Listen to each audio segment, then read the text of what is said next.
Yeah,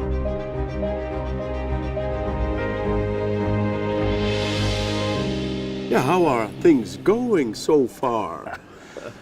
Well, Jo, I have to say it has been an incredible year. You need a little bit of luck, and we apparently had a little bit of luck. But more than luck, we also had the dealers bringing an incredible inventory this year.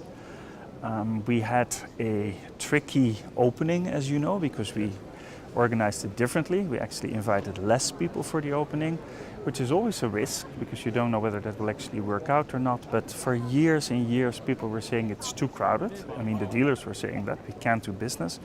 That new opening actually went so well. People sold a lot. The dealers felt that they could actually engage with their clients. It was a big success. I think it's one of the best fairs we've ever had this year. Yeah, one of the best editions ever.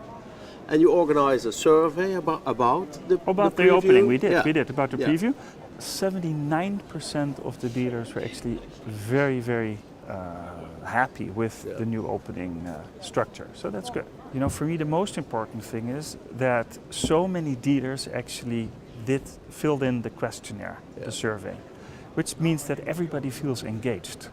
So, you know, whether it goes left or right, you don't know, but as long as everybody feels engaged and people take the time to fill in questionnaires during these incredibly busy days, you feel that people are engaged, and there are a lot of ideas we have to fine-tune it, but the overall structure seems to work, so that's good. Yeah. Now, and you had the dealer meeting, and I saw the whole board on the floor. Well, Jo, as you know, certain things I really want to change. I'm a firm believer in openness, in making sure that people at least understand how decisions are being made.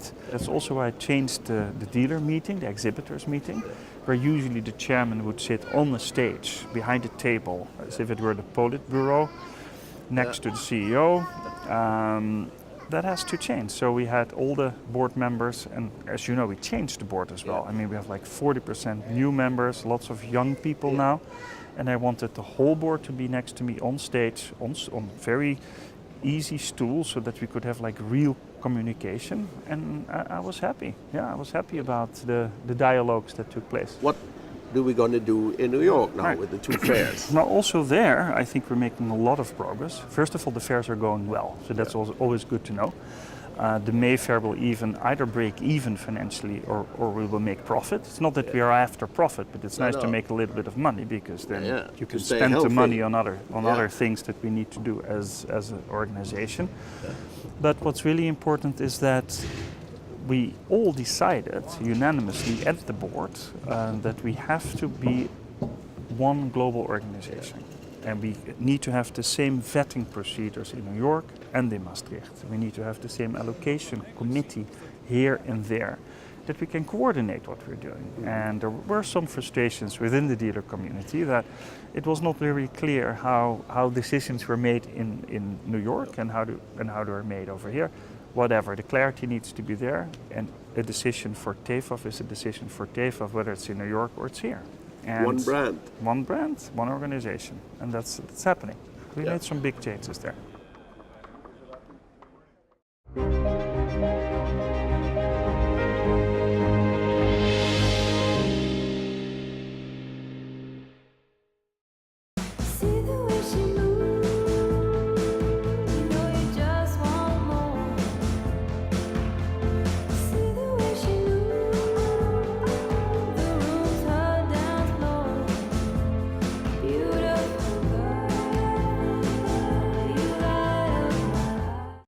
In de nieuwe editie van Chapeau Magazine speciaal aandacht voor de kunstbeurs TEFAF en ook voor de revival van Maastricht-Aken Airport. Volg Chapeau ook dagelijks online en via social media voor de laatste nieuwtjes op het gebied van lifestyle en society in Limburg.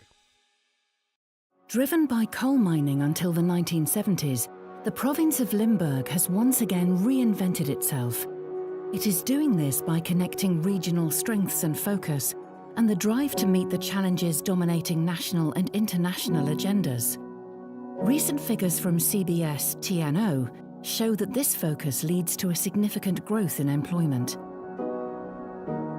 The heart of this innovation-driven resurrection is located around the 4 Brightlands campuses.